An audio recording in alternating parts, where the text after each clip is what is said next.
நாயகியாக நடிக்க தயார். ரோபோ, நீங்கள் ஹீரோவாக நடிக்க தயாரா என்று என்னிடம் கேட்டார்கள். அதை நான் சொன்னேன், நான் கண்டிப்பாக நடிக்கிறேன். பார்ப்பதற்கு ஆடியன்ஸ் தயாரா என்று ஒரு கோரிக்கை. அதை கேட்டவன தேனப்பண்ணை சொன்னால், நான் அந்த படத்தில் வில்லனாக நடிக்க தயார்.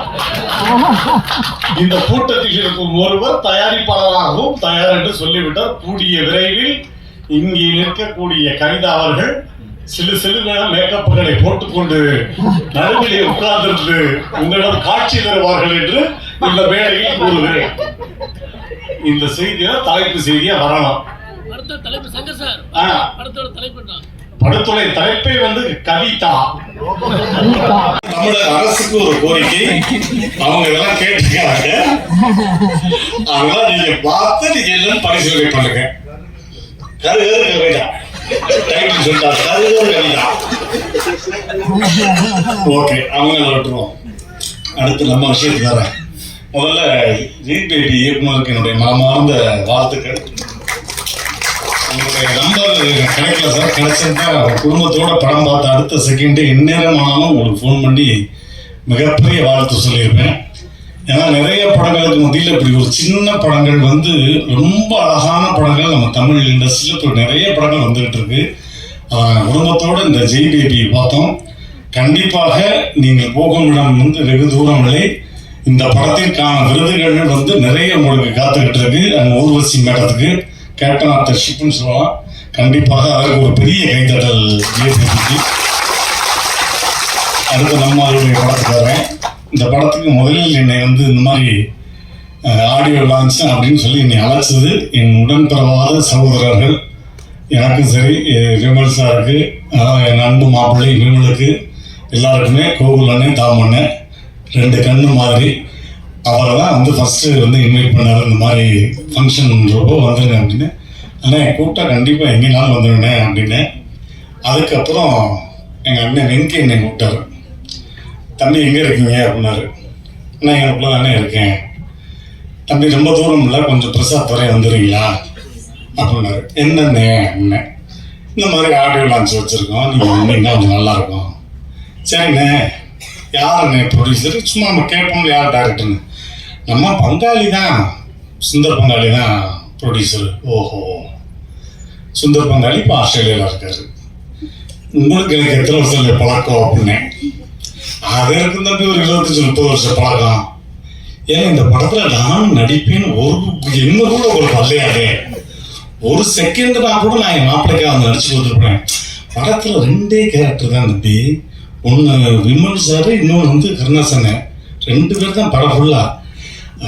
அப்போ நான் கேட்டேன், என்ன பார்த்திபன் சார் மாதிரி, ஒத்த சார் மாதிரி 2 பேர் தான் படம் ஃபுல்லா நடிச்சிருக்காங்க, வேறு யாருமே கிடையாதா அப்படின்னு. கூட ஒரு பொணம் நடிச்சிருக்கு தம்பி, பாடி. அந்த பாடியை கூட நான் எடுத்துருப்பேனே அப்படின்னு. பாடி எல்லாம் நீங்க எப்படி தம்பி, அது நல்லா இருக்காது. ஆனால் பாடியிலேயே நான் பல லாங்குவேஜ் காட்டுவேன்னு, அதான் பாடி லாங்குவேஜ். நீங்க ஏன் என்னை கூப்பிடுறேன்னு, அடுத்த படத்துக்கு கண்டிப்பா கூப்பிட்டுறேன் அப்படின்னு. இது ஆடியோ லான்ச்சுக்கான்னு கேட்டேன். அதனால அதுவும் நான் சொல்லிடுறேன், அடுத்த படத்துக்கு இருக்கணும். அப்புறம் எல்லாரும் கூப்பிட்டாங்க. அதே மாதிரி எங்க அண்ணன் கருணாசன் அது ஒரு மண் சார்ந்த குழந்தை. அது வாட்டுக்கு ஷூட்டிங் இல்லைன்னா வாக்கியா வரப்பு, தோட்டம், துறவு, தலையில் ஒரு துண்டை கட்டிக்கிட்டு மாடம் மேய்ச்சமா, நாய்களுக்கு சாப்பாடு ஊட்டலாமா, ஷூட்டிங்னா அப்படியே மாட்டு வண்டி கட்டிக்கிட்டு அப்படி போயிடுறது, அப்படி வந்துடுறது. எப்பவுமே எங்கள் அண்ணன் மேலே தமிழக மக்களுக்கு மிகப்பெரிய கிரேஸ் இருக்கு. ஆனால் எனக்கு புரிஞ்சுக்குன்னு நினைக்கிறேன். இதெல்லாம் ஒரு பார்த்திபன் சாருடைய ஸ்டைல் தான்.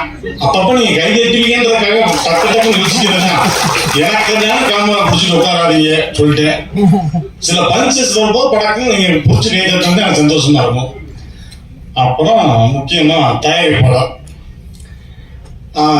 சொன்ன இந்த மாதிரி ஆஸ்திரேலியாவில் பங்காளி தான் ப்ரொடியூசரு, அவருக்கு லைனில் வந்தார். இவரை பற்றி சொன்னார். அவரை பற்றி முக்கியமான விஷயத்த எங்கள் அண்ணன் ஸ்நேகன் சொல்லுவார்.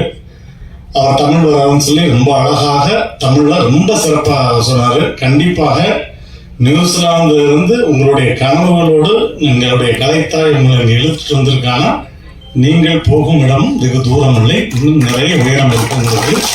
அதற்கு எங்களுடைய தமிழ் இண்டஸ்ட்ரியில் பக்கபலமாக எத்தனையோ பேர் இருக்கிறார்கள். அதற்கு மிகப்பெரிய வாழ்த்துக்கள் அப்படின்னு. எப்படி மாப்பிள்ளையும் பங்காளியும் எப்படி ஒரு பழக்கம் அப்படின்னு கிளாஸ்மேட்டு அப்படின்னாங்க. அப்படி ஒரு கிளாஸ்மேட்டுன்னா என்ன கிளாஸ்மேட்டு அப்படின்னு, ஸ்கூலில் படிப்பாங்கல்ல அந்த மாதிரி கிளாஸ்மேட்டு அப்படின்னா. அப்போ நான் சொன்னேன், இந்த மாதிரி கிளாஸ்மேட்டாக இருக்காது, நீங்கள் கிளாஸில் தான் ஆரம்பிச்சிருக்கீங்க, ஃபுல்லில் இருக்கீங்க, அதாவது படம் ஃபுல்லாக முடிஞ்சிருக்கு. இதற்கான போதை ஒரு கலைஞனுக்கு முக்கியமான போதையை கைத்தட்டல் தான்.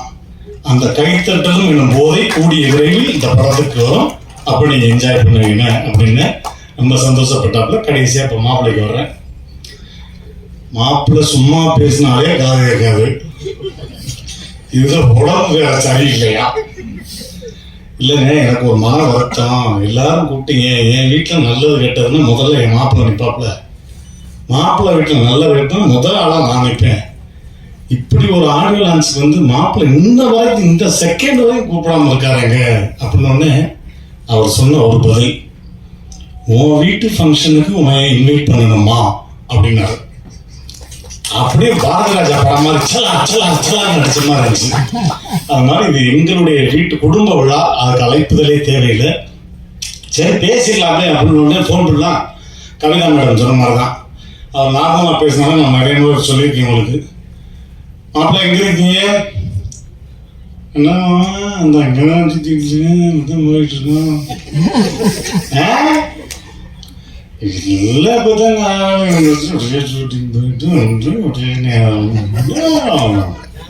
புரிஞ்சிருச்சு மாப்பிள்ள வச்சிருக்கேன்.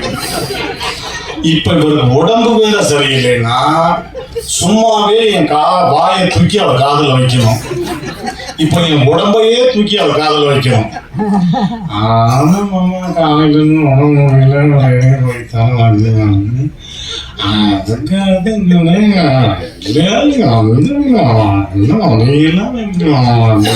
சரி மாப்பிள்ள வந்துடுறேன்னு. அதனால என்னுடைய அன்பு மாப்பிள்ளைக்கு என்னுடைய மனமார்ந்த வாழ்த்துக்கள்.